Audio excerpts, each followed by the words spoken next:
just so much. I am so full. I'm so full. I know. I was literally, when I tell you, I was sitting there and I was just like, I was like, breathe again, breathe again. I was just like, it was beautiful, beautiful. Hold on, what was this called? Weird City, Lord. This is probably my favorite project to date. This is probably his best. And Tee-Off isn't even out yet. But I'm just like, I'm so ready. He just gave me everything that I wanted. And I am just, so happy. It's just, we were so patient for so long. Yes. And I literally feel like this 100% is him being like, I couldn't do this during Teen Wolf, so here you go. And I hope you're happy. And I'm like, yes, boo. Yes, babe, we are happy, and thank you. Okay, once we start recording, we gotta talk about your notes. Yeah, I know, right? We're going to talk. Oh, don't worry. We're going to talk. And we have started recording, so let me put the link in the chat. Go ahead and click on that, lovelies. And click over to our other group. Woo, we have so much to talk about. All right. Can everyone hear me in the chat? Hey, Gigi. Hey, Bast. Hey, Ms. Zixie. Can you guys hear me okay? Hey, Terry. Did you actually get to watch Hysterical? Get on my nerves. Taking the day off and then couldn't come. Yeah, I'm calling you out. Okay.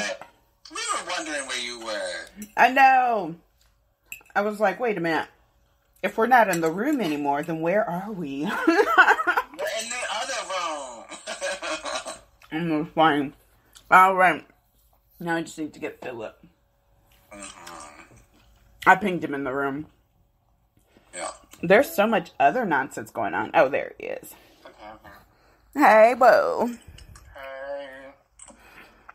All right, we are going to... BJ Wadsworth has a live video. Not tonight, BJ Wads. Oh. You know what day it is? Oh, what? Right, don't he know it's Bay Day? So we are going to jump right into it. Welcome everybody to Beacon Hills. Oh, wait, let me post this. My bad, y'all, my bad.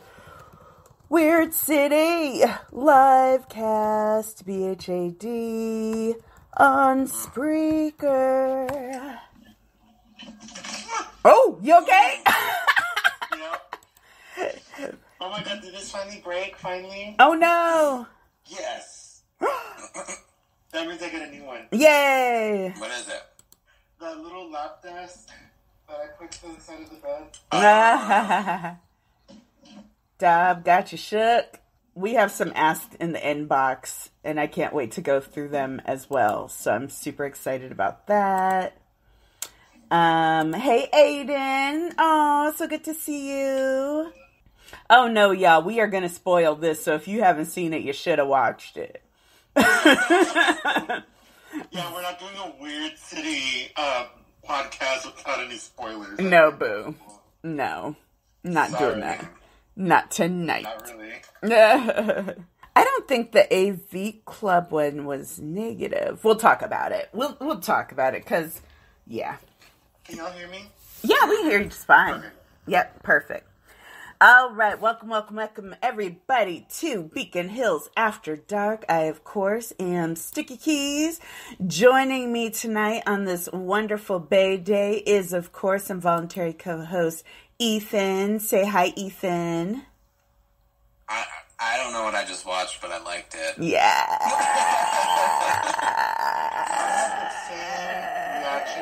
The entire thing. I was like, What am I watching, and why is this working? I literally, okay, that was Philip. Say hi, Philip. I get ahead of myself all the time. Ooh, I knew what I was going to be watching. Like, they told me, and I looked at the spoilers, and from the very beginning, and see, y'all, from the very beginning, we were like, that's a wedding ring he has on? We were like, wouldn't it be funny if him and Al Bundy were in a relationship? That's stupid. That ain't never gonna happen. And then we're like, wait, is that gonna happen? And then we're like, no, wait, is that gonna happen? And so then when it was like, no, this is gonna happen, and it's going to happen on a scale where it's not going to be played for, like, the obvious joke. It's going to be, like, a real story, and you're gonna, like, ship these two by the end of it. Then it's like, oh, like, this is... Yeah, but I wasn't as optimistic as some of you were, or, like, as prescient about the situation. I was like, okay, this is going to be some kind of, like, friendship, soulmate AU kind of thing, where it's, like, it's intimate friendship at its most. Yeah. Like, this can still work. Yeah, and we were like, no. But that's not what happened. We were like, they gonna be boning. They gonna be boning. They got that grilled cheese. They got that grilled cheese. But then even then, I think even then we said it, because I was like, hashtag lemon tart. Hashtag like all this other stuff. I think even then I was like, they'll find some way to cop out of it. You know, they'll find some way to I said, we might get a kiss, but it's not going to mean as much. Or they'll find some way to just kind of lessen it. And then I was like, well, you know, okay. But as I was sitting there watching it, I was literally like, we're here now. Like, there's so many shows, and this is what we talk about when we talk about the era of Gregg Araki, and we talk about now Apocalypse, where it's this 90s mentality, and it's that same 90s kind of thing happening where there's no forward movement. Yes, you can show more skin, and yes, you can show, you know, gay guys, and you can show lesbians, and you can show all this stuff, but there's no forwarding of that story. It's for shock value. It's like kiss yes, shock. Exactly. And it's like it looks hot, but right. Once you put it into context, it's like that's all it was. Right. And so then it's just like, okay, well, here's a story, and then it's something where it's like, oh, this is a story that's wrapped in a package that a lot of people can understand, you know? And so it's like, oh, yeah, it's like, people are just like, when you think about it, we're really all the same. Yeah, and just all the stuff. So I love. And they packed so much. Like, Ethan, you were saying during the thing, like, it needed to be an hour. And I really do feel I would have loved to have seen this at the 40 minutes, at, 45, at 50 minutes, even more. Just to see the way that they really could have nuanced it out. But given their constraints, I was surprised they packed that much in. Exactly. Oh, yeah. Yeah. So, oh God. Okay, so we'll start it. Let's talk about that kiss, because that wasn't a shock value kiss. Mm-hmm. That wasn't, usually you see them, like, kissing so hard to prove right. to make a passion or something, and it looks like they're just bashing their face into someone else. This was a real kiss. Well, what I liked, real body language and everything else involved. What I really liked about it is that it wasn't overly tonguey. Yes. But I love that he kind of puckered like right before it, and you could kind of see like that determination before, where he's like, we're going to do this, and we're going to do it real, and we're going to do it right. And I would love to just hear the process, because really it's out of the wheelhouse for both of them. And so I would love to really hear just the process. And I mean, it's something that I think people are kind of scared to talk about, of course, nowadays, because, you know, I don't necessarily want to I don't want to do the whole so brave thing, because it's not that. It's more of, I want to know how you kind of reconcile that just like within yourself, you know. It was just so not oblivious. Right, exactly. You may not understand as a straight male, like, how it's the same, but yet how it's different. Exactly. And you can tell they were like, we're going to think about it. Yes. How do you give that same precedence without making it a thing about dudes? I was having a conversation with my nephew. We were talking about that Gillette commercial. Mm-hmm. And he's very young. He's like 22. And he was like, well, the thing I don't like about it is they say all men. They say all men. I said, no, they specifically don't say all men. And so then I was showing it to my nephew-in-law, and they literally say, you know, some of you are getting it right, but some is not enough. And then my nephew was like, well, they say all. They're saying all are doing bad. And I was like, we literally just watched it. You know, like, what are you doing? And then he was like, and no guys I know act like that. And I was like, I raised you. You know, I know you and all of your friends. A lot of your friends act like this. You know, and so just having that kind of being one of the things that I endlessly adore about Dylan is that he has the propensity, he has the option to be very generic if he wanted to be. If he wanted to say, okay, I'm going to, you know, get married at 20, have a bunch of kids, work at a law firm, and, you know, do X, Y, Z, and be Joe Schmo and whatever, he could be that guy. What I like is saying, I'm going to choose to be different. I'm going to choose to think differently. I'm going to kind of choose to be out of this box. I'm going to choose to acknowledge the experience of others. And that's more of what I'm interested in when it comes to roles like this. What makes you say, I'm going to choose to depict this other experience that I really don't have to? As a privileged white male in America, this is not something that I have to do. What makes you say this is something that I want to do? And I feel like we shouldn't be too surprised, because from his first role, what was that movie where he played Jimmy High Road? High Road, yep. I mean, it's ridiculously, like, a beginner movie. Mm-hmm.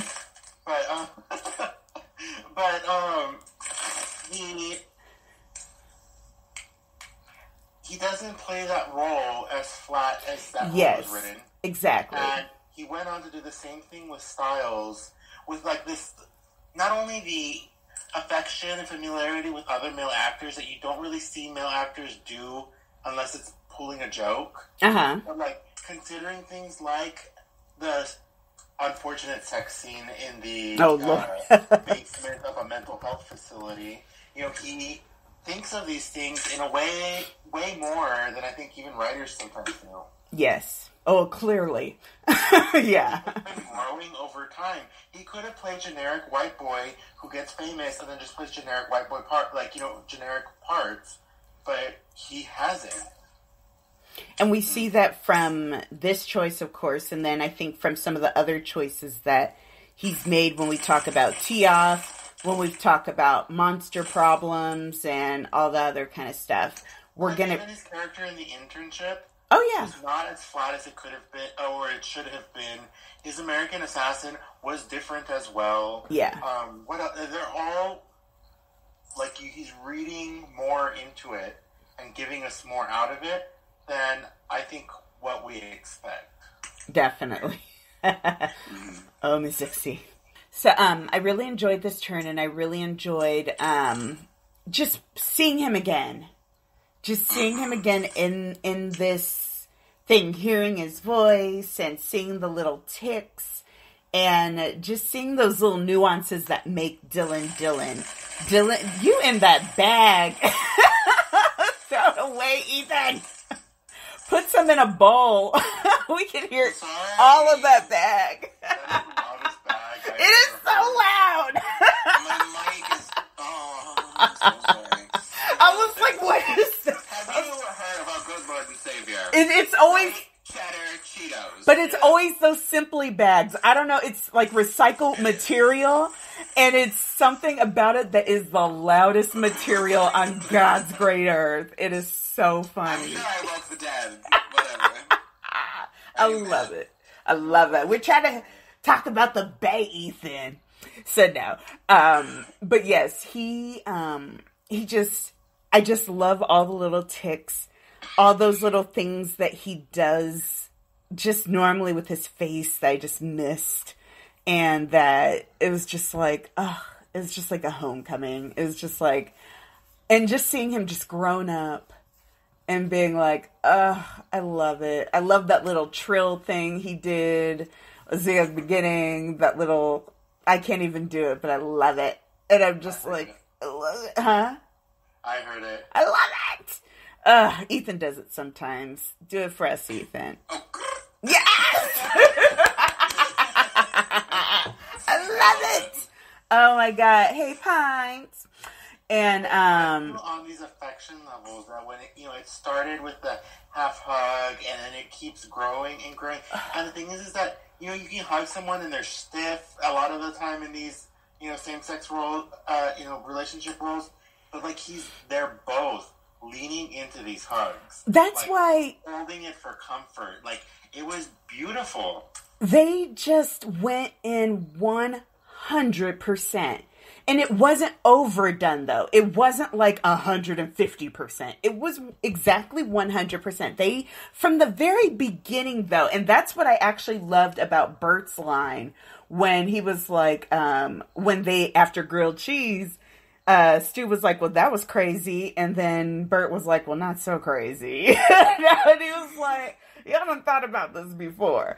And I mean, just that idea of, it's a very small thing, but I think it's so important because it's a lot more common than I think anybody really gives idea to.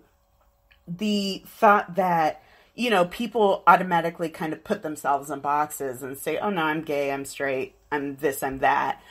But having that inkling in the back of your head, like, really, I'm straight and I'm going to marry, someone of the opposite gender, but, I might get a little bit strange, a little bit wild, I might see what happens. They had these assigned hookups in the thing, and who knows what their assigned hookup was. Maybe they did some experimenting when they were younger and they just don't count it because it was like a fling, but it's just something kind of, in the back of their mind. So they don't really consider it. But then it's like, it's there. And so when Stu kind of, went in for his little hug, and I was like, Stu, did you have a professor in college that you were like, hey, like a professor of ethics? Like, talk to me, baby. You're very right. The idea of sexuality being on the spectrum has been played more as a trope, or like this, like, very hypersexualized. Yes, exactly. It's very comforting to see it played as not something kinky, but it was just the reality of the situation. Yes, exactly. And what I picked up on later was that, I'm so used to media treating same-sex relationships where there's like the guy in the relationship and there's the girl in the relationship. Yes. And everyone knows you're not supposed to say that or ask that or, assume that. Mm-hmm. But somehow in media, it still kind of plays that way. And you see here, they both played the vulnerable partner right. at one point or another. Mm-hmm. And it had nothing to do with your gender expression or anything like that. It was just, that's what relationships are. Exactly. I like that a lot, too. What I really liked about it was... It was not there to preach. It was not there to teach you a lesson. Yes. It was there saying, this exists, and this happens in this world, and take it or leave it. This is our story. I think the vast majority of things, that's, I feel like, just the way to handle it. So what I loved about a lot of Sense8, just sort of, it never felt like, oh, you need to talk about this or that. I need to define what a bisexual is, or what a throuple is, or anything like that. It's just, this is how it is. I'm going to slightly disagree with you on Sense8, only because I feel like Sense8 got tainted by their outside stuff. Of course. Yeah. Absolutely. And so, I understand what you're saying, because at first I was like, what? But then I was like, oh, wait, no. If you look at the story as it is, yes, I get that. Ever says, oh, well, right. I'm pansexual, and that means, it's not like one of those things. It's not like, and you better accept me for it. Right. I agree with what you say on some level in certain instances, but there are parts of Sense8 that are a little bit educational. Yes, absolutely. And some people will call it preaching. I mean, we understand it to be fact, but other people who don't will call it preaching. But that's the way you preach, right? Mm-hmm. Right. Exactly. Yes. But the vast majority of the way that Sense8 handled it through the story, not as a sticky dialogue like Supergirl. Or yes. Or what was it? Anything. Yeah, you look at any CW show, and it's the same sorts of things that Sabrina. Oh, Sabrina was the worst. Oh my god. I was like, this girl sounds like a Tumblr neural network. Yeah. Okay? Like, she was just spitting out lines, like, left and right, and I was like, girl. Have any of y'all seen the new Heather show? No. It was supposed to come out on Paramount. They aired it really, really fast because they had to re-edit it after the school shooting in Florida, the parkland shooting. Because, it's a shooting-inspired show. Right. They didn't run it, and they had to re-edit it and all that stuff. But it's mocking, basically, like, Tumblr culture and, like, outrage culture while it's doing it. And you have to be so careful. You have to be so careful mocking outrage culture, because there's a reason outrage culture exists. I understand that it does go too far, but sometimes there's a need for it to go too far. So it's like, it's such a fine line. But I feel like if you understand it, you know that it's mocking the people who participate in outrage culture. I just don't know. To belong and to entertain themselves, not. I just don't know actually move something forward. That enough people understand that. And that's kind of where my issue with I loved it. I was just like, yes, this is everything the aunties are saying. Yeah. You sound to me, and thank God somebody realized how ridiculous your crap is. Oh my God. Yeah, well, exactly. I feel like that would be a show for us. Everybody else. That was one of the things that actually sort of turned me on to it. And I watched the trailer for it, and I was like, they're like taking shots, like Scream Queen shots. Yeah. Ryan Murphy Scream. Like, I was like, my God. But this is dark comedy, and like, right. People need to realize that. Like, I mean, we really haven't had any in a long time. Now, one thing I will say about this show is. So there was a review that was like, I just don't like it because it doesn't live up to the Jordan Peele standard.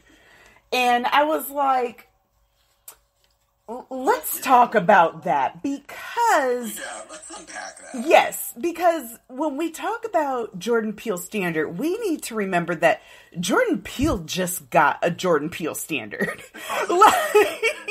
Because Jordan Peele started on Mad TV, and I remember Mad TV, and Mad TV was not great. There was a lot to be done, and I lived for Mad TV. I was one of those people who actually subscribed to Mad Magazine, and so when Mad TV came out, I was like, Spy versus Spy, Can you explain for the youngings what magazines are? I know, right? I was paper print media.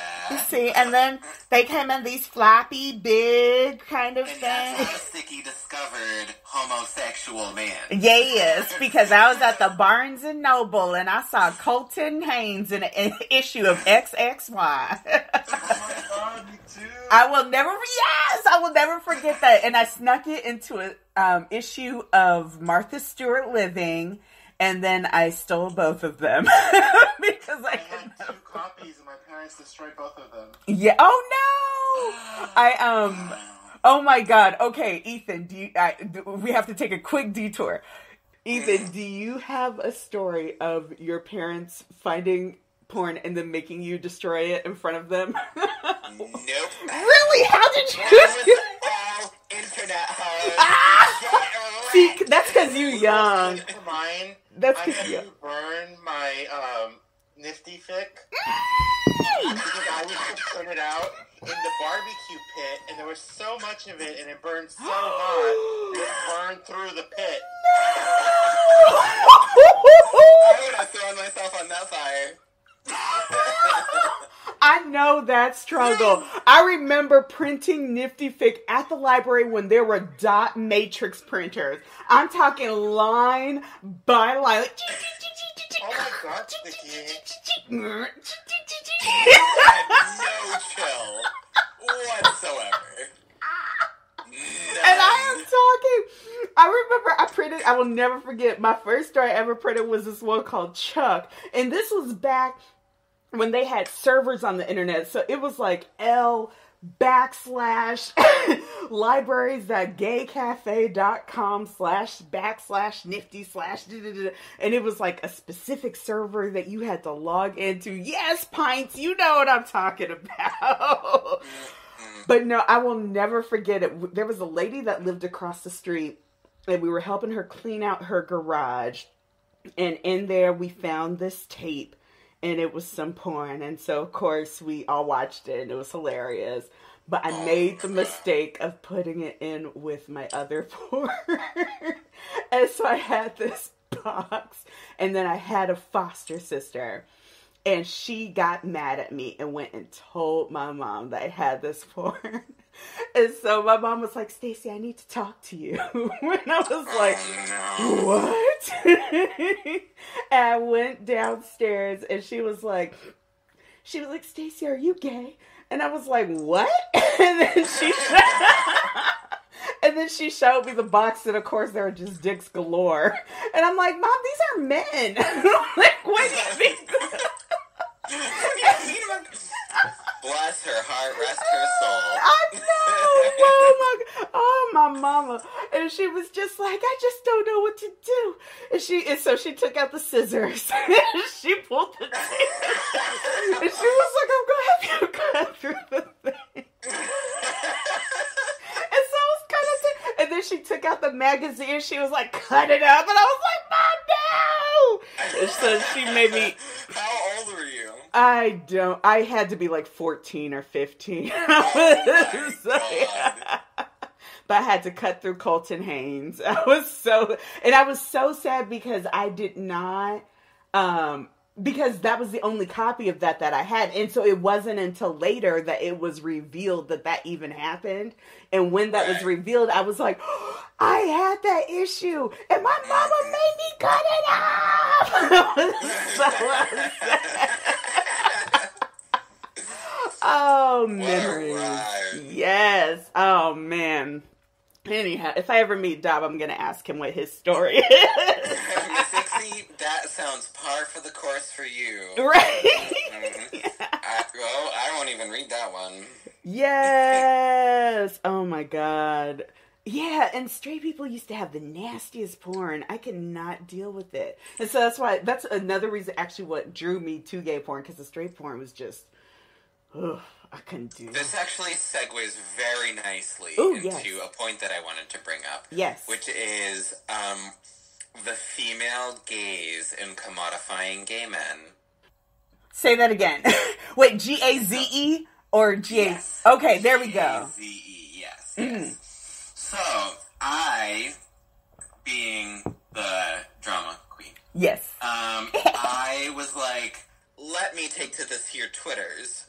Oh my God. Yes, honey. Okay, yes. Do you see where I'm going? Yes, I do. Let's do it. Down? You're smelling what I'm stepping in. Let's do it, baby. These hoes on Twitter are so upset. Pressed with a T. Because their hot boy did not make out with another hot boy. Yes. Part 2. That's the part 2. First of all, they're pressed. Sorry, I tuned out for a little bit. What? That's part 2. First of all, they're pressed that he didn't make out with another hot girl. But if if they have to have a boy, the fact that it wasn't another hot boy. We were talking about this with... That's why I also thought that this was so interesting. Because the people that... Oh, God.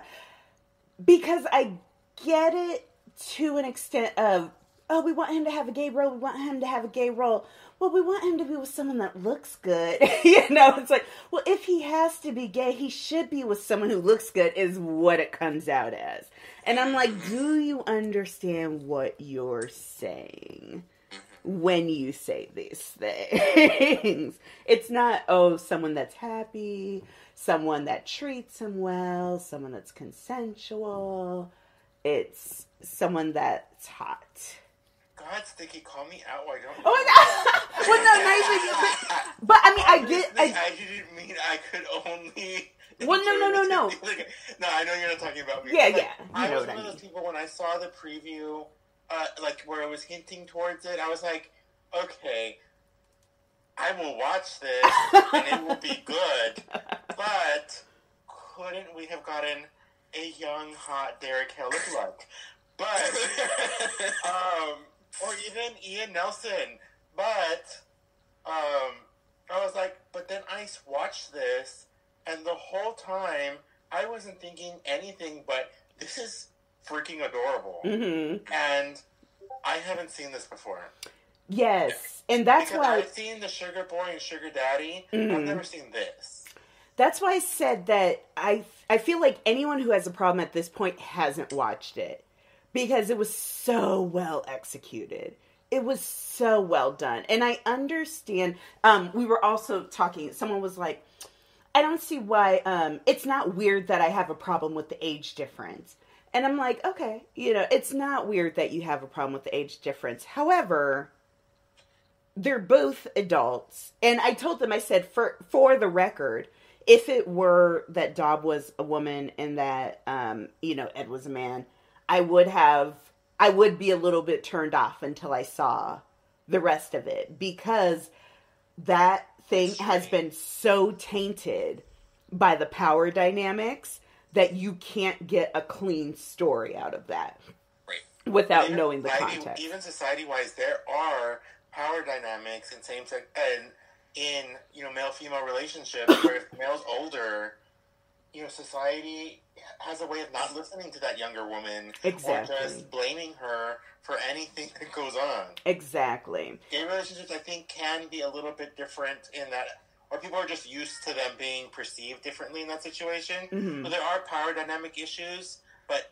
not the same. Right, exactly. And we don't have that built-up history of it being there. And so that's why I was like, I understand why he chose this as that first role. I hope that there are more down the line, and I hope that they get hot. And I hope that there is a Derek Hill lookalike. That are feeling a little bit like, but I want... Don't get me wrong, if this was going to be an older dude, would I have preferred a more daddy-looking guy? Yeah. Where's Jeffrey Dean Morgan? It's okay to have these little but I wanted a hottie with abs, but yes. Or daddy, but they're going extra. But these people that are going on these 20-page think pieces on Tumblr, they were already looking for something to be pissed off about. Oh, of course. Yes, and that's the ones that get me. The ones that are either super extra or they're I can't. You know, I mean, I love you, and I'll always watch you as Styles, but I can't support this. Yeah. It's like, girl, no one asked you. It's like, I have a feeling that you have a bigger problem than the age difference. Like, there's some of these girls that are just like, I'm like, okay. Like, yeah, I see you. I think you need to look inward.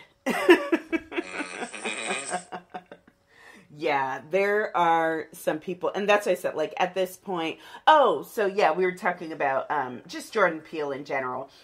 He does have some of his own kind of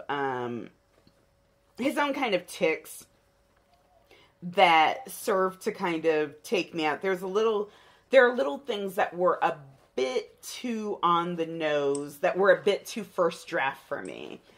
And it was even, Philip, you mentioned the scene with meeting Ed's kids. And that was one that I liked Bouge. I thought Bouge was a hot mess, but I almost wish they would have played that a little more straight, or that they would have given us more with the sister. I would have liked to have seen someone give us a little bit more actual real apprehension, like, you know, what are you expecting from my dad? You know, like, he's gonna die before you. What do you think about that? Something, you know, something that was a little more serious, a little more real. And that may have just been an effect of, we have 30 minutes to cram this in. We can't do all of that. So, but Bouge did make me laugh quite. Oh my God, when he was on that little toy, and he's like, he was like, "You doing good with that thing?" Or what did he say? Oh my God, I die. Oh, he's like, "You're pretty great on that thing," and he was like, "Oh," and I was like, "Oh my God, what is happening?" But yeah, Okay, hold on. Are we talking about the shoes yet? Oh my God. Irish shoes. Irish shoes. No, that was a mess. Go ahead and say your piece about the shoes. Those shoes. And then at first I was like, oh, are they just making Dylan wear these because they're quirky? But then I saw a few other people with them. These shoes are not futuristic. They're just ugly. And taking out the webbing on like two toes does not make this futuristic.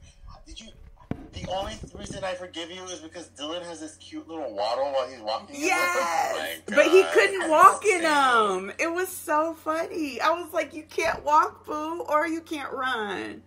Oh, it was so cute though. But even when he's he's doing like minor, like walking across the room stuff, there's this little like when you have those dogs with the shoes. Yes! It's so cute. You're so adorable. But the shoes and the pants, I could not. And his little ankles. Sexy capri, like, what are they called? Tights? I refuse. No. Oh, those would have been so cute. Ugh. Oh, yeah. We got loose capri jeans. Those not right. But they weren't even, like, the cut was just not right.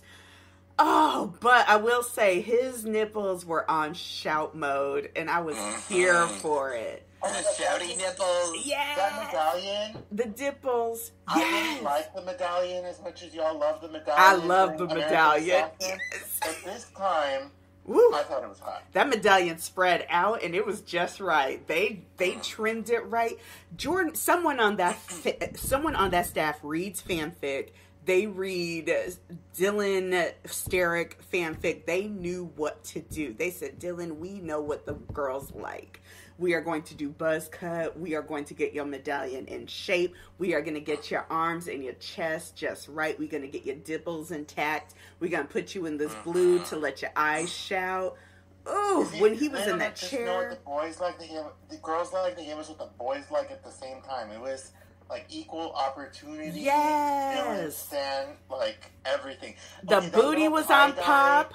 Hoodie that he was wearing, I was in love with that. That hoodie sold out. Someone found a link and them hoes were like, bing, bing, bing, bing. Oh, I loved it. That grilled cheese, y'all. That grilled cheese. I was like, he was like, you still want grilled cheese? He's like, I'm lactose intolerant. He said, stop. You dog. I was like, Jordan Peele, we need the extended scenes, please. Oh, yes. I need all the extended scenes. I need the bloopers. I need all the cuts. I need to know if there was any improv. I need all those takes. I need all the extra stuff. Oh, my God. I will take my money, please. Woo! I kind of wanted the therapy vending machine to be a little bit more... No, I thought that was perfect.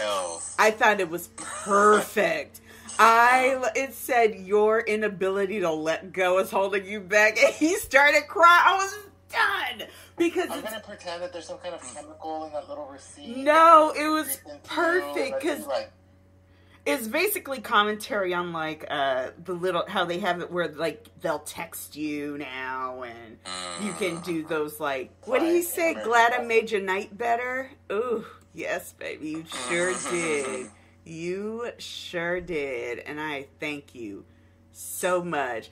That's what Fave Dylan Picks was like talking about. She said something. I was like, I would have told them to take a lactate, but I think it worked out in the end for them. Oh my God! Did you see that tweet on Twitter with that little Twitter girl being like, "I don't think I can watch you on this," and some Dylan Stan account was like, "He doesn't care." That was Fave Dylan Picks. Yes, that was Fave Dylan Picks. She was like, "He doesn't care about you, or he doesn't care what you think." I was like, "Yes, girl." Yes, it was so good. Ooh, Chile. Oh, so good. Where is it? I need to see it live. I retweeted it, so it's in there somewhere. Oh, so good. Let's see. Let's go look at my notes. Oh, so for all you Stereks, Derek is the number 4. His basketball jersey was 4, and that was Stu's favorite number. Yeah, baby.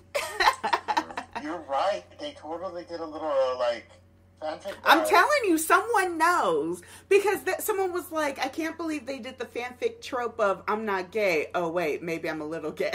It was like, oh, we're mates. Maybe I'm a little gay. Car homie. An Erming Blam. I was like, come on, y'all.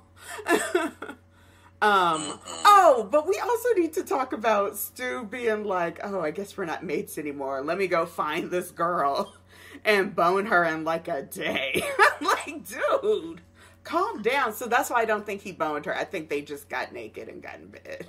Well, I mean, I think like sex is a lot less of a big deal in this society. Yeah. They hooked up but like, dude, that face that Stu had was like, that's the face that Jeff Davis refused to show up for the Malia scene. Yes, exactly. And that cuddle scene where she cuddles him, that was his real face. Yes. I'm going to impose that. Oh my God. So good. So, someone in the thing said, is grilled cheese a metaphor for sex or something? I've never heard that before. Watch the show. Get it together. Watch the app. It just had the SDF. Oh, I said it in the podcast. Straight Dylan thing. Yeah, today was a busy day. And then everybody tried to get at me today, and I was like, y'all know I'm busy. What's going on? And I need to know Terrence's reaction. Yes, Terrence show did bounce. I was like, Terrence, what's your reaction to all this lemony tartness? And I said, you better not block me either.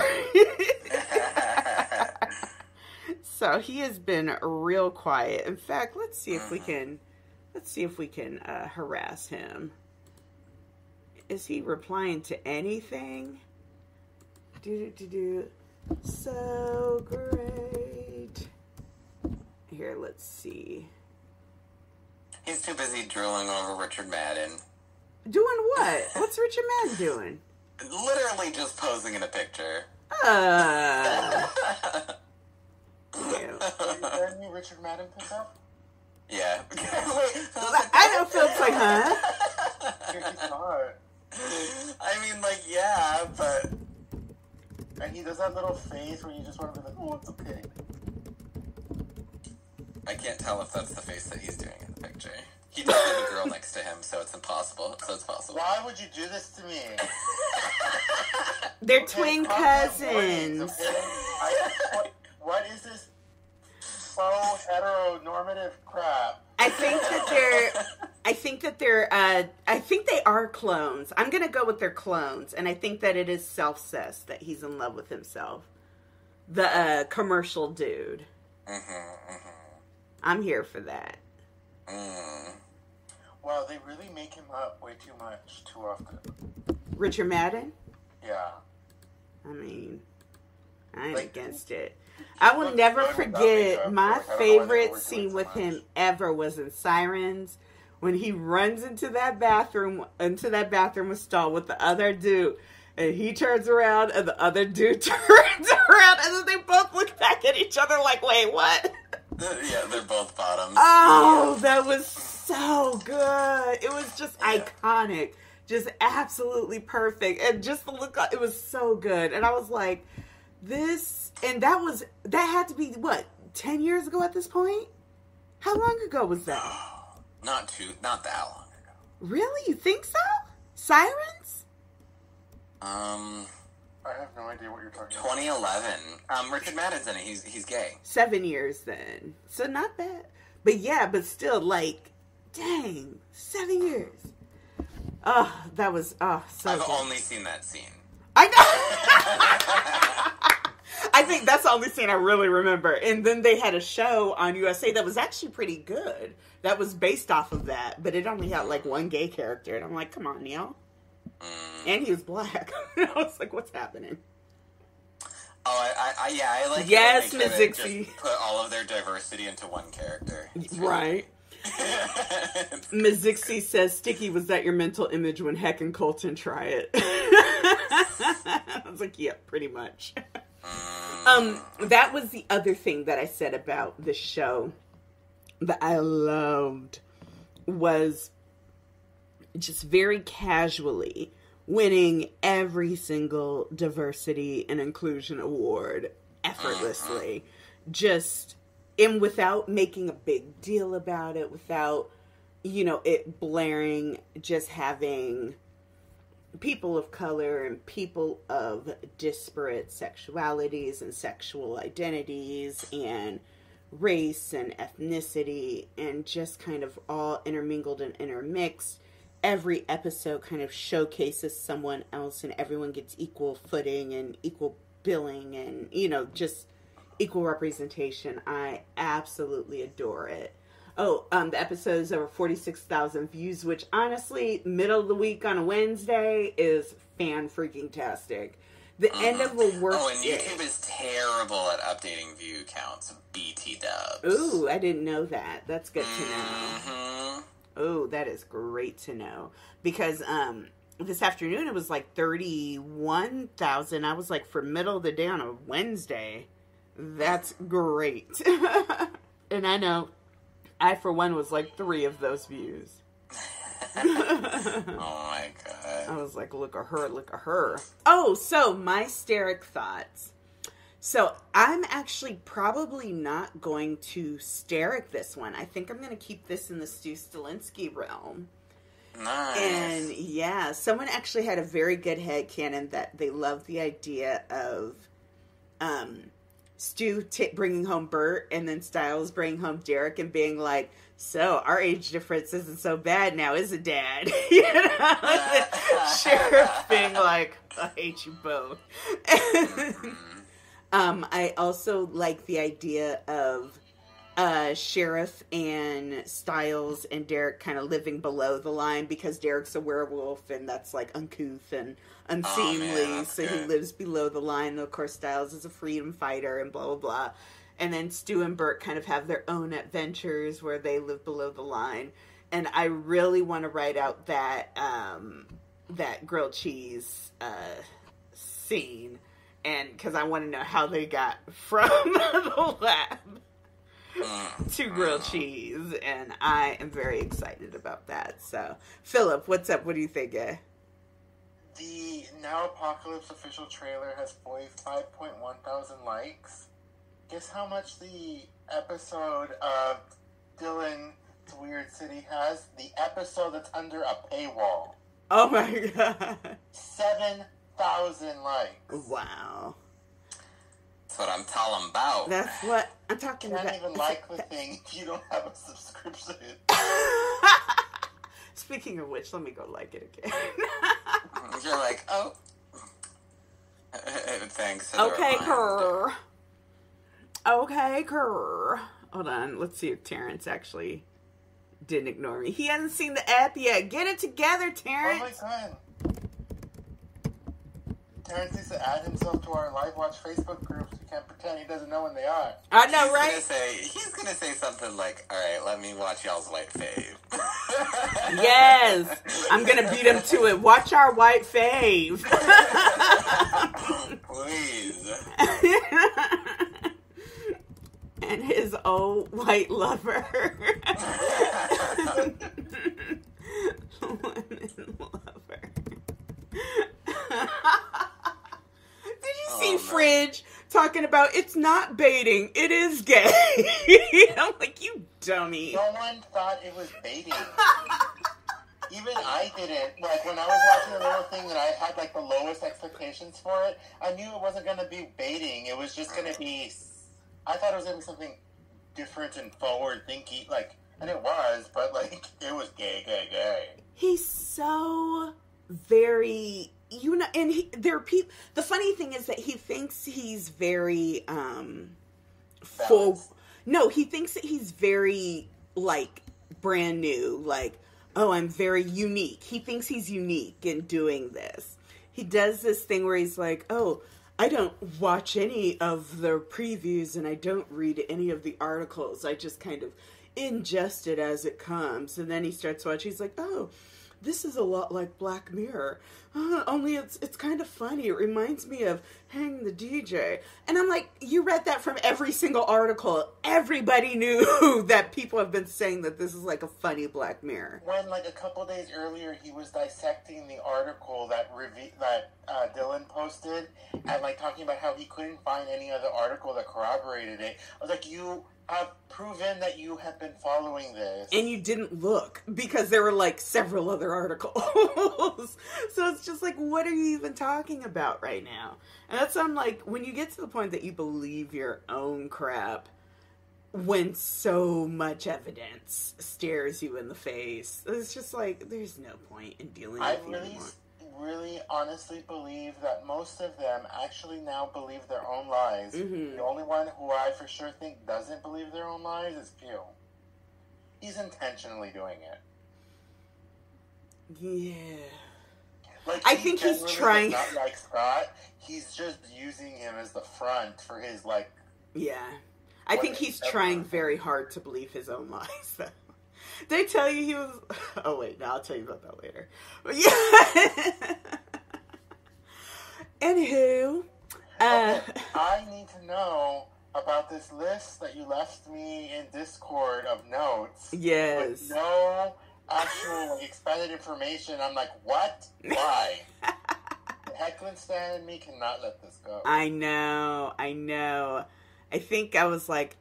I think one of them actually said, like, over Hoechlin. Yes, that's exactly the one I'm talking about. I've been waiting all damn day to hear why we're over him. I was talking to a friend of mine, and I was like, I think I'm going to keep this stew because I'm over Hoechlin.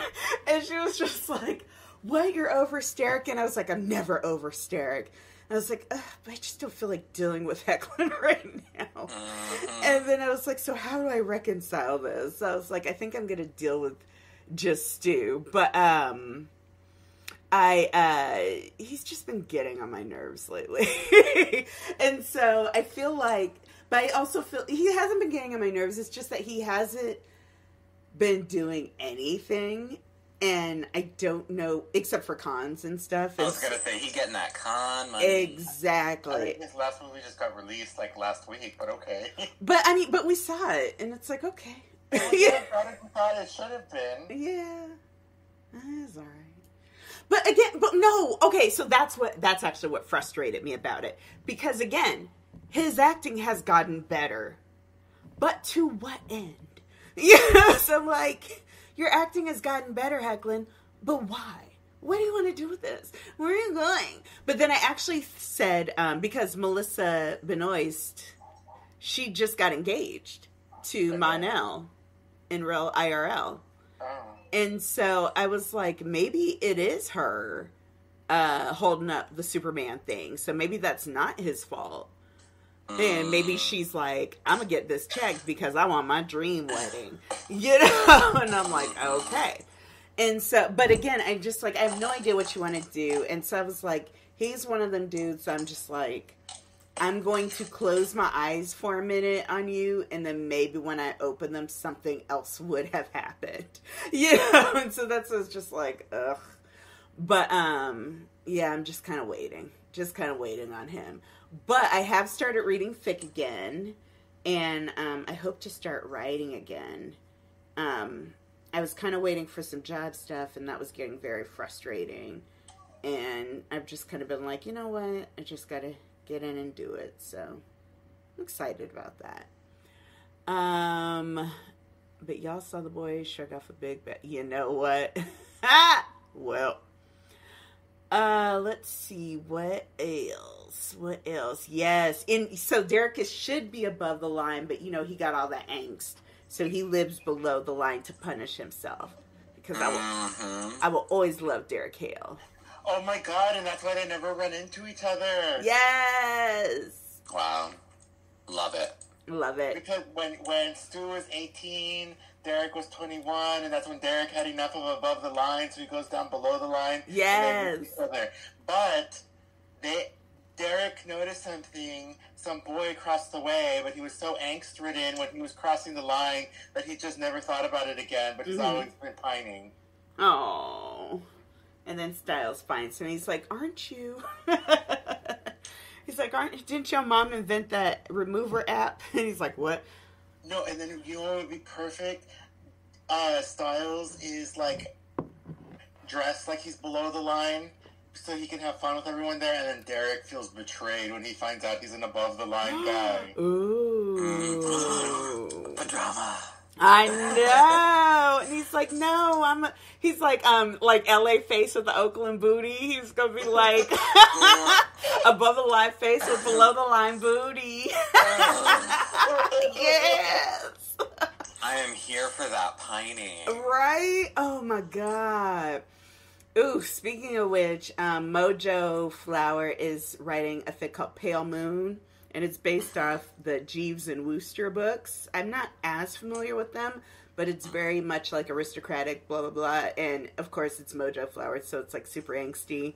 Wait, yes. Is it like 1800s aristocratic, or is it like modern day? Oh, it's like 1800s, and so it's like, there are lots of cravats, and it's good, though. I enjoy it. It's very sweet. Well, the 1800s were very gay. But so. yes, and I love it because it's like, oh, hell said my first name and it gave me jitters. You know, and I'm like,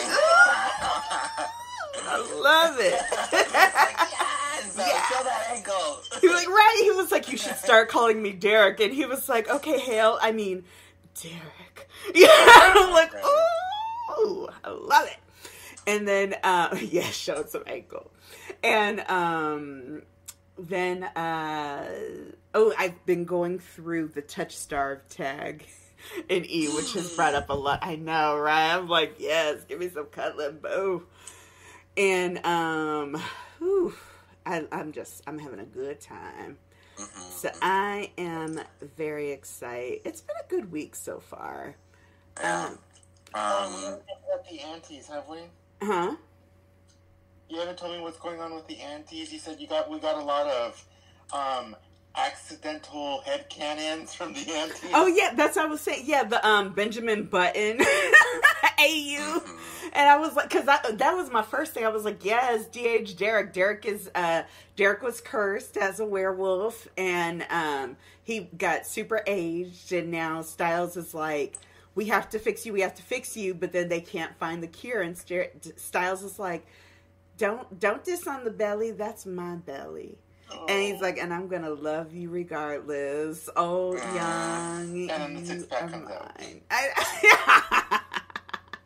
I love it. And then I still can't believe that I got a screen cap of Built Ford Tough saying Sterek is eternal.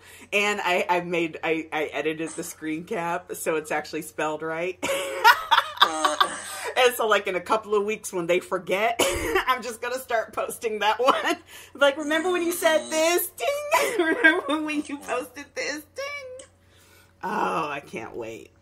I'm going to do it right when Posey's show comes out. I really hope he's the alien. I really hope he's the alien. I have no idea about anything, so. I kind of hope that he gets eaten. I'm pretty sure it's going to be both. Like, looking for him, but, like, he's been eaten. So for y'all who don't know, are either of you familiar with Gregg Araki? Just the Mysterious Skin. Okay. How about you, Ethan? Odd Thomas? That was him? No. I don't think I'm thinking of something else. Okay. No, there is something that I've seen by Gregg Araki. Maybe Nowhere? He also did Doom Generation. Probably Mysterious Skin, honestly. Mysterious Skin had JGL. That was such a letdown because I was, like, thinking, like, this was going to be a cool, like, fun show. And then I got what I got, and I was like, oh my god. So the issue is... The trailer did not do it justice back in the day. So Nowhere... Oh, is this JGL? Oh, yeah, I've seen things from Mysterious Skin, but I haven't watched it. So Nowhere came out, and, here, let's see if I can do a quick... There's one guy that he has, James Duvall, and he is, and then Rachel True was in it. Oh, God, this used to be the movie. It came out in 97, and it was, I want to say it was his debut film, if I'm not mistaken. But it was, like, very, very quintessential 90s film. And, Ryan Phillippe? Oh my god, he was in that! Wow. Okay, so anyhow, Nowhere was this film, and it was one of the first films that was kind of mainstream. It was very science fiction-y, and it was one of the first films that was kind of mainstream science fiction-y that had queer themes in it. And it was a very, very big deal at the time because, you know, we were like, oh my god, you know, there might be a kiss there between, like, big stars at that time. And I want to say that Ryan Phillippe was the love interest. And James Duvall kind of always plays the guy who's, like, who's always kind of pining over people. Now, around this time, that's when Go comes out. And Gregg Araki wasn't involved in Go, but a lot of the people, like James Duvall was in Go, and so it was all kind of intermeshed with each other. So with Nowhere, you have the Doom Generation, and then there's another movie, and then you have Mysterious Skin. By the time you get to Mysterious Skin, and that was in the 2000s, you expect there to be some sort of evolution. And nothing evolved. The same exact thing. They were basically all the same movies. You get to these two people together, they're very close and they're talking very low, and there's almost a kiss maybe, and then an alien comes in and eats someone, or someone's head explodes, or you know, it's just been like it just got really frustrating. Gregg Araki okay? Right, exactly. Then come to find out that Gregg Araki is friends with Jeff Davis, which I did not know for a very long time. And then Tyler... Self-loving gay men, okay. Right. Again, Posey gets a part through connection and not through actual talent. Well, 40-year-old gay men that think that really want to be teenage girls. And thank you. And living in, thank you. That's what I was thinking of. And, yes, Go. Go was fantastic, though, but even though I couldn't stand Katie Holmes, a little grown on her. So, Posey was like, I actually auditioned for Gregg a lot, and I could never get cast in a role. And I was like, what has Gregg Araki done that you auditioned for? I was like, he hasn't done anything. And then I was like, ooh, what has... It was stuff that just never got picked up? Maybe some stuff in his house. But, either way, I'm just like, he's one of those dudes that had a vision, and then he had the same vision for years, and that vision never changed. And for some reason, someone at Starz gave him money to do what seems to be the exact same vision.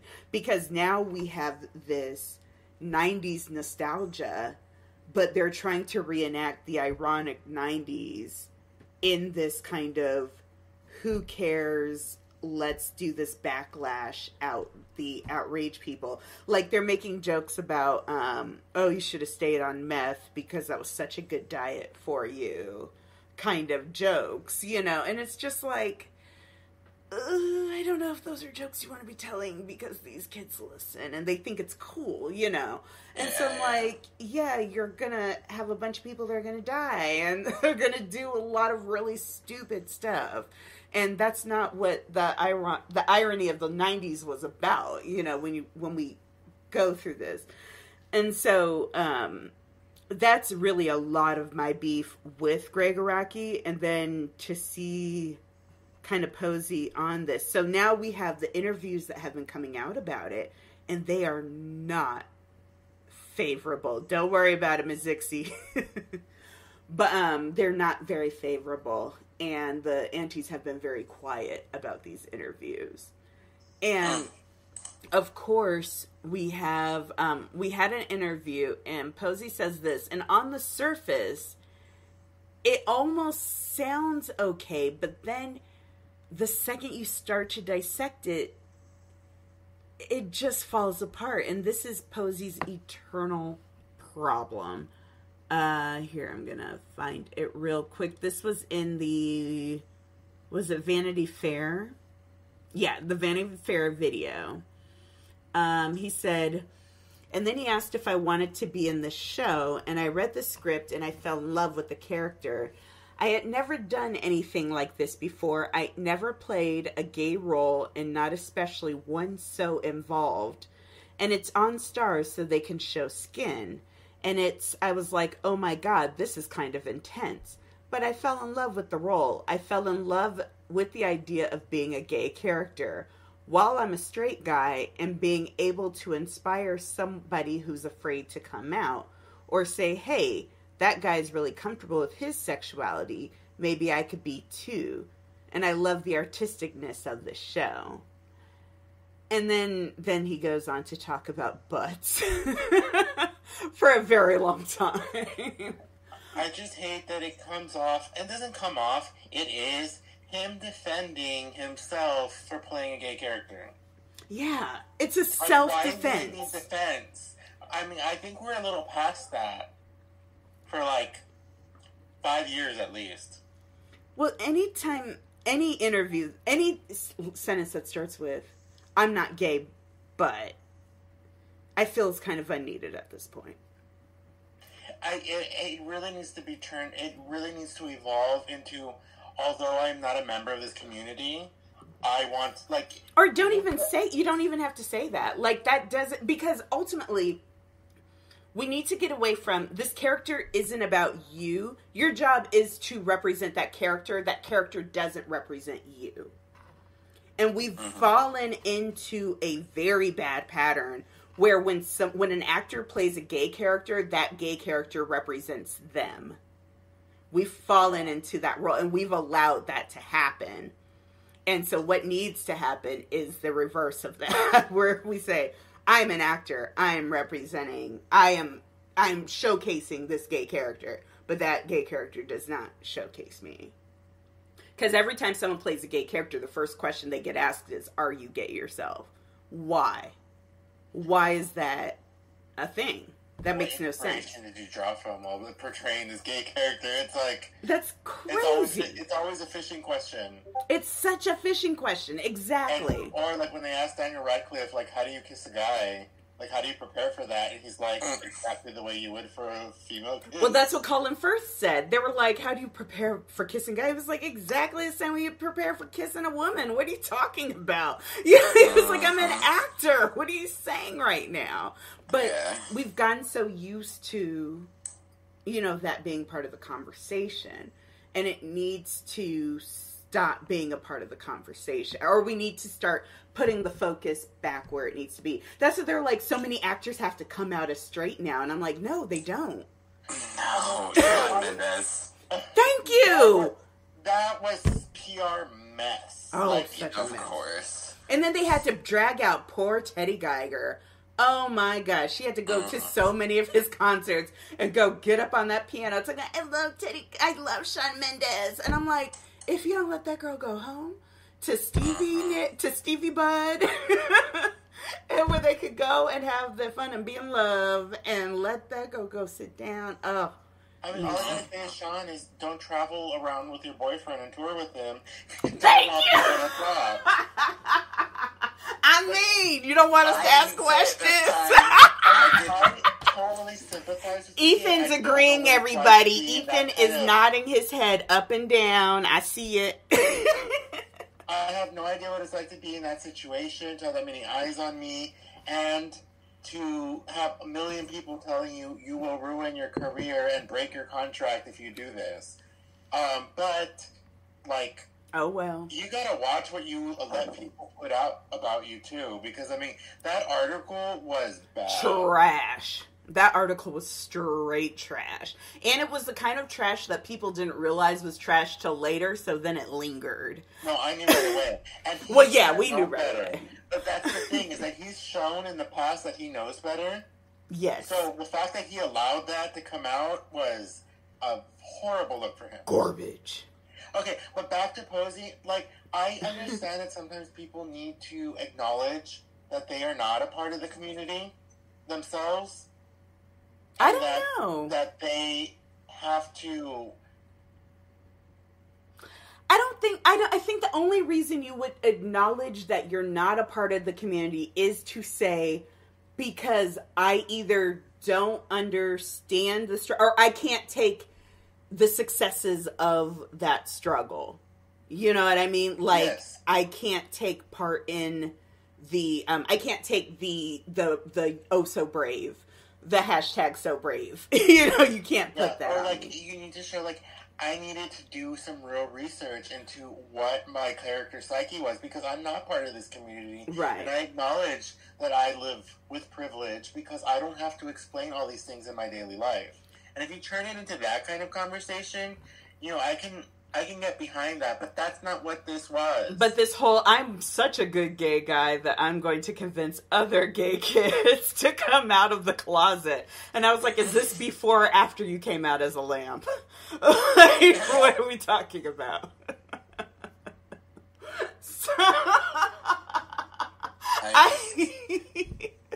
Oh, by the way, if somebody can send me a submission to that Posey thing where he says that, like, oh, am I bisexual because I like girls and girls? Somebody send that to me. Because I think it's in receipts. I think it's in receipts. Oh, okay. It might be. What did he say? Am I bisexual because I like girls and girls? Yeah. He tweeted it. When? And someone screen capped it. It was a while ago, but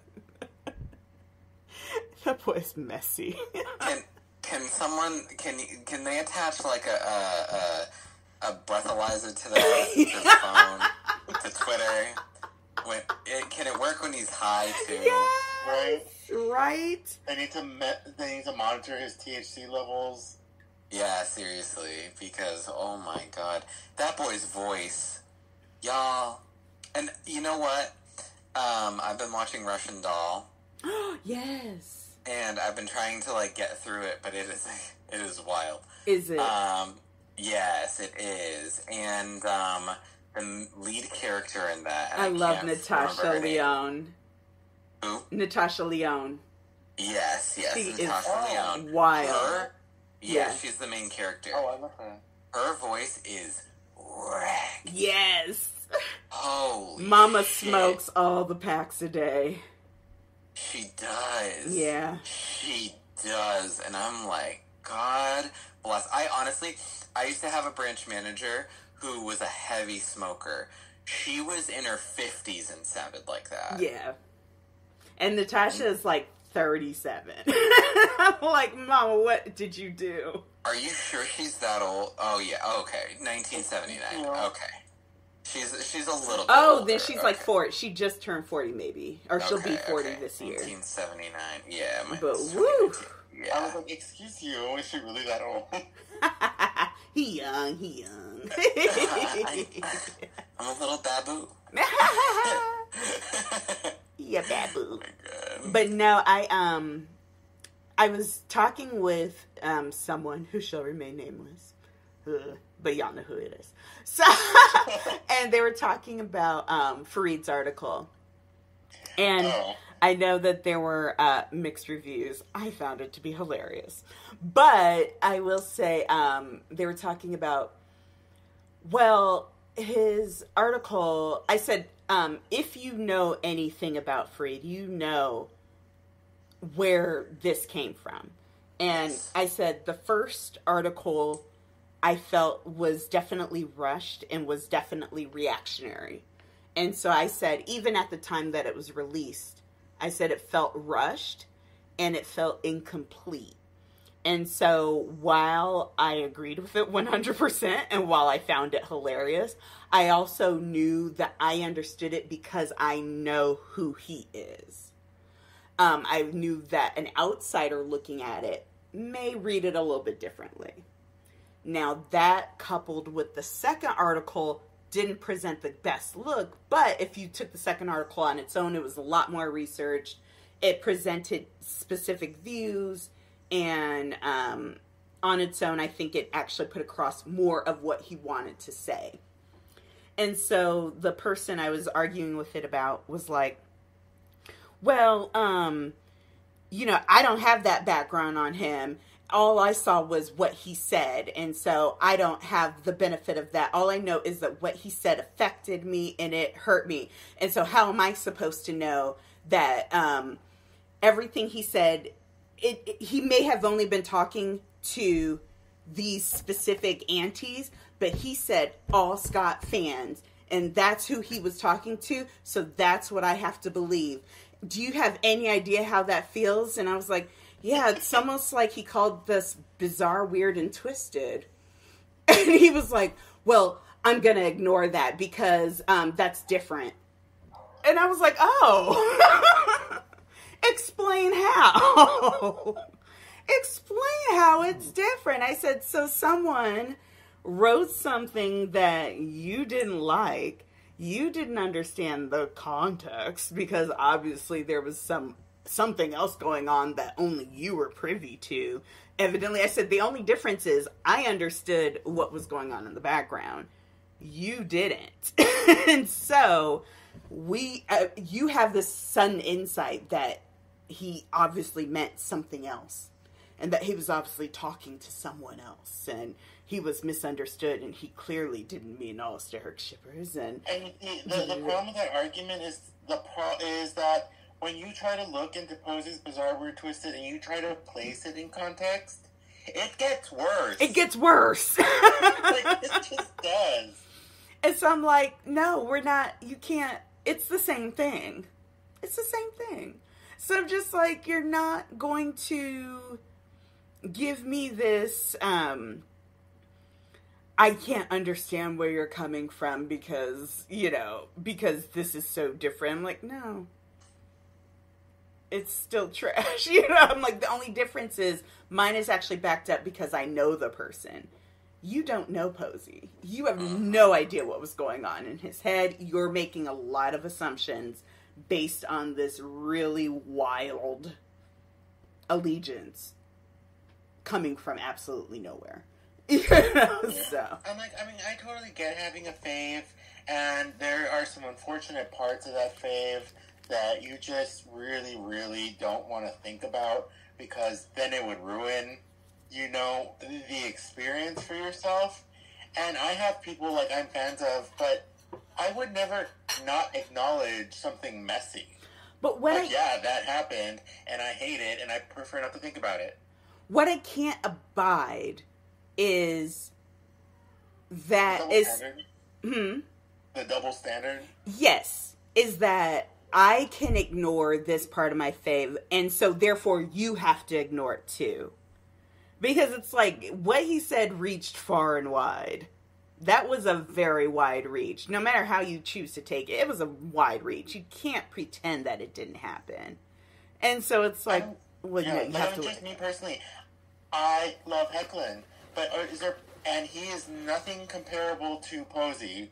I mean, let's get that straight. They're not comparable. But there are a lot of things about Hoechlin that I have to willfully ignore to continue enjing him.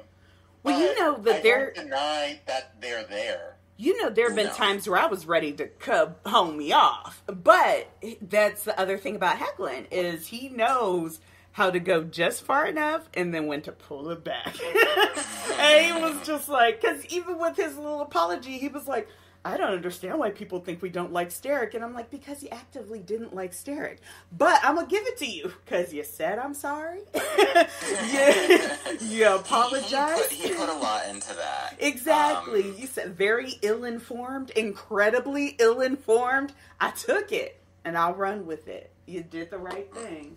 Mm-hmm. Yeah, that's what happens when you apologize. We give you the pass. And so Posey has his chance. Australia's coming. Continue not to mess up, and then we feel okay letting you pass. Exactly. Australia's coming, and Hoechlin's going to be there, and he has a chance. And I am positive he's going to say something. And I'm waiting to see if Posey's going to follow through and say anything. And that's what, I think Australia's going to be the kickoff. I think Australia's going to make or break it.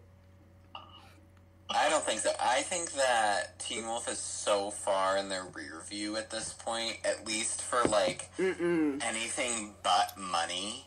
I feel like it's just not going to happen. I think that Teen Wolf still defines Posey. I think that Hoechlin has Superman. I think that Dylan is Dylan. I think that Holland has her projects. She is set up however she wants. I think Posey has not found the one thing that defines him outside of Teen Wolf. Semi his music, but not on the scale to really support him the way that he wants. I don't think that Now Apocalypse is going to take off the way that he wants. And I think he's going to be in the first episode and maybe the last. I think that it's going to be one of those kind of things. You see, at this convention, I don't think somebody's going to ask Hoechlin anything that's going to make him speak out against Posey. No. What I think is going to happen is that somebody's going to ask Posey a question, posed in a way to being like, I know you don't really mean this. Or I know that they're like trying to like defend him. Oh no, Posey's gonna go off. No, I think that there's going to be a very pointed and planted question of how do you feel about Sterek? Or I heard you don't like Sterek. Can you tell us how you feel about Sterek? I think it's going to be point blank. Oh, wow. I think it's going to be 100% this set is up. Australia. Yes. Oh yeah, Australian people do not hold back. Yeah. there is no chill. I mean, Australia is always on fire. There is literally no chill in Australia. And so, yeah. So I think they're going to be very straightforward, and I think that Hoechlin is going to be like, look how I gave you an answer for you to try, and then I think they're going to give one answer, and then that will be it. But I think it's going to be up to Posey whether he's going to say that answer or whether he's going to go off book. And that will be the test. I also think that there is going to be a PR appearance of Hobrosey, but we will not see any. But we will not see any Hobrien, and that's what I'm getting ready for. Yeah. Yeah, I mean, so. I wish we could have gotten the same support message that Hoechlin gave Cinqua for Dylan's Weird City, and it may still happen, but I doubt it. No, I don't see it. I'm telling you, there's something that happened. There's something that it is over at this point. And so, really? But yeah, I feel like there's something that happened. It is wild. I'm really hoping it's something that Hail to Stilinski. Dylan is going, happen, and Dylan's just upset that Hoechlin let it happen. Yeah, there's, something, and I really do think it has to do with Posey. But, Lord, Hazel Selinsky, Dylan is going to be there shooting Monster Problems in Brisbane. So we'll see what happens. He's going to be near. Do you think Hoechlin's mad at Dylan for not leaving the show when he did? I don't think it's as simple as that. I really do. Honestly, oh Lord, I've been over this quite a bit. I honestly think, especially right before the ending of the show to about a few months after the show, I think that they took a list of events that they put an event on a piece of paper, tore them up, put them in a hat, and each one of them picked an event out of the hat and said, you go to this, you go to this, you go to this, you go to this. Because, and it started with SDCC. They were both supposed to be at SDCC. I will never forget this. When Hoechlin showed up in Africa. Oh my God. When I tell you. Yes. I will never forget. It was like, what? When that boy was like, Tyler Hoechlin, it was great meeting you. And I DM'd him. I was like, hey, boo. I see that you said you met Tyler Hoechlin. Do you mind asking, where are you exactly? He was like, Kenya. And I was like, hey, boo. I noticed you said Kenya. Do you happen to have a picture? He's like, here's a picture. I was like, wow. They had Hoechlin's place card. They had his name on the schedules. He was supposed to be there. And that fool was in Africa. And then they had the Teen Choice Awards. And they had him on stage hugging up on Tyler Posey. Then they had the finale where Dylan was there for the first part. He left. And then Hoechlin came in for the second part. Something happened. And I really think it had to do with Posey. I think Posey was like, this is my show. Do not pull focus from me. I don't know what happened that it kept happening. And so I'm just like, what is still going on? Or are they meeting up secretly? Because that's what I think happened in New York over Thanksgiving. But, you know. But I just think it's so ridiculous because I can totally see Posey doing that. Like, fine, we can have them back on the show, but I don't want them pulling focus from me, so they better stay split up for like one time frame. But it didn't help because he still wasn't the focus of anything. Ooh, he sure wasn't. And that was really sad. So the initial thought was like something had happened between Dylan and Hoechlin, but it would have had to have been, like, decently recent, right? Like, it wouldn't have been, like, too... Recent as of when? What? Or what are we talking about? Which time? What are we talking about? Just like why they haven't been, like, seen together or anything like that, why they haven't hung out, why there isn't any pictures or anything. I really think it's just them being quiet. But, that might just be them being quiet. Honestly. Right. Well, they're both decently private. Yeah. Hoechlin, people just, like, take pictures of Hoechlin. Yeah. I really think that New York was a thing. I really do think that was a thing. You do? Yes. Because the times just match up. Because we know Hoechlin was in New York, and then he was just disappeared. And then Dylan was definitely in New York. We know that Hoechlin has a place in Soho. We know Dylan was in Soho. It just really matches up. And just in my heart of hearts. But, I really think that they spent when they really, Thanksgiving. Either of them separately really don't want to be seen, they're not seen. No. Exactly. They pull it off for like weeks, months at a time. Exactly. Oh, yeah. And the thing about it was that we know Dylan has family in that area, but he was with none of his family during that time. And just like he wasn't with Julia, he wasn't with, the cousins, all that stuff. Like, he was by himself. And then the Pap photos came out, and then he was on a train. And there was just that good week span where it was like nothing. And I was like, Hobrien time. Yes, I definitely think, thank you, Melissa. I think that they were definitely together. There are a couple more times that kind of matched up that I think happened. Okay. And then, of course, they both live in LA, and Lord knows that's just a wealth of stuffs that could have happened. And then Dylan's been real low-key since the Brillin breakup, which I've actually been pretty happy about, and really haven't heard any rumors. There was only one slight thing directly after, but it was very, very light, just like, kind of like a make-out thing. And nothing... No, it wasn't the Chloe thing, right? No. It was Chloe. Was it Moretz, or what was that other no. Actress? God, no. That blonde actress that everyone was, like, tracking jackets, and then it was, like, they just went to dinner. Yellow cardigan! Yeah. But no, that was nothing. That was all just for funsies, probably. And then, but yeah, he's just been real low-key. You know who's been super cute is actually Britt and Graham.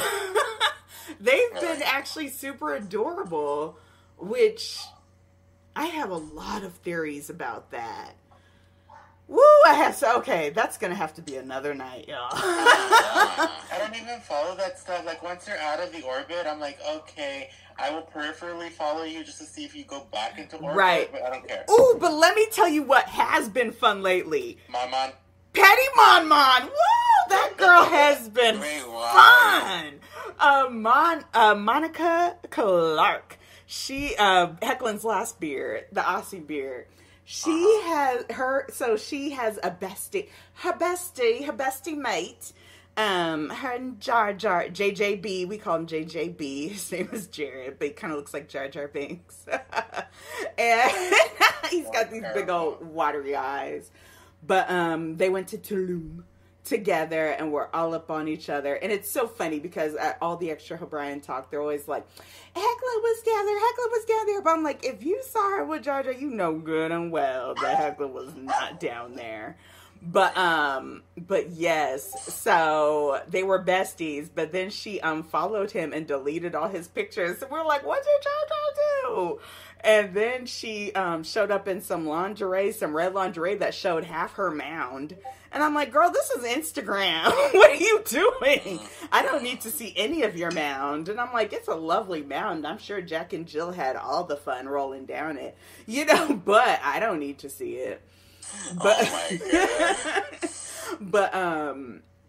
But then I guess her and Jared made up, and so she started following him again, so I can't wait to see what the Valentine's shenanigans are. But y'all, they went to the gym, and then he tagged her, but he tagged her wrong, and he had to do it petty, because, on Instagram, when you start typing in the name, the account automatically comes up, so all you have to do is tap it, which means that he had to full-on type her whole name in wrong, just so he could petty tag her. And I was like, what is this mess?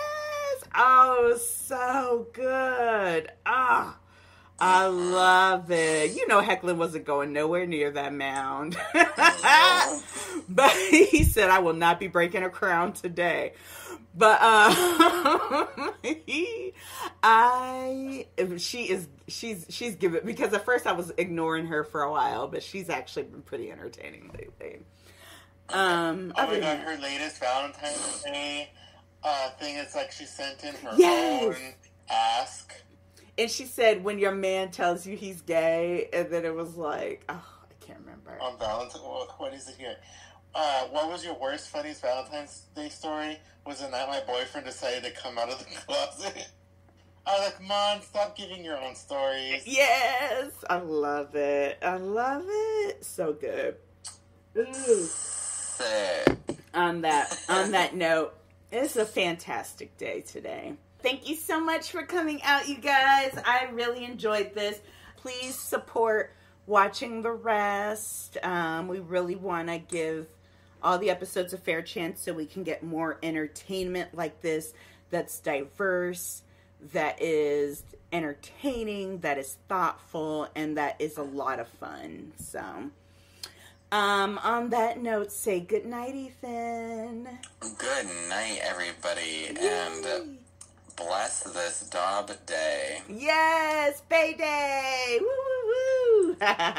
Say good night, Philip.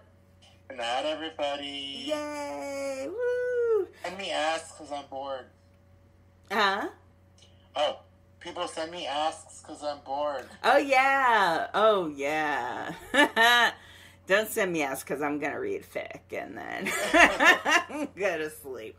All right. And then catch up on some more drama that just dropped in my DMs. Woo! Oh, yes, my God. Lord. I just caught up on, real quick, Ryan, Tamer and Pickles' new fic with Jackson and Peter, and it is everything. Woo! I want to really get into this robot one, this circuitry one that discontented winners. Yes, and I want to add to it, but I need to add some more Sterek to it. Although they're kind of doing more Steeder stuff, so I'm like, yes, give me some hail sandwich with some style salami. So we're gonna work it out. It's gonna be good. But also, I need to start outlining this grilled cheese. So I'm super excited. You gotta get the grilled cheese. Oh, so. Yes. Also, last little bit. Mm-hmm. Speaking of grilled cheeses, I found out very recently, when making a grilled cheese, you gotta get right, okay? Okay. Stop using butter. No, you shut your mouth. What? Why? No. You use mayonnaise. What? Where? I swear to God, it does not taste like mayo. It tastes rich. Where? And it's the oil on the bread. On the outside? Yes. When like that instead of butter. I swear by it. Do you toast it a little bit first on both sides and then put the cheese? What? Like after you put mayo. So you put the mayo on the outside, right? You put it down, you put the cheese, ham, whatever. You put the other piece of bread on top. You put the mayo on that side too. Some mayo instead of butter. Yeah. Okay. Yeah. You have to try it. All right, I'm going to try it. I was very skeptical. I'm skeptical, but I'm going to try it. Okay, but okay. the mayo is so much better than Miracle Whip. You have to try it. Yeah, you can't. Well, you can't. I don't think you could do Miracle Whip. No, I think it has to be mayo. I don't mean on grilled cheese. I mean in general. Oh, yeah. Mayonnaise is better. No, it's not. Yeah. No, don't even tell that lie. Don't even tell that lie. Miracle Whip is tons better. It is delicious. First of all, Miracle Whip is fantastic, and it is better than mayo all days of the week. Monday, Tuesday, Wednesday, Thursday, Friday, Saturday, even on Sunday. Every day of the way. Good night, everybody. Purple Pines agrees. All right, I'm gonna try the mayo, and then we will talk about this sacrilege. Awesome. Miracle Whip is wonderful. All right, I love y'all. I'll talk to you later. Bye. Good night. Good night.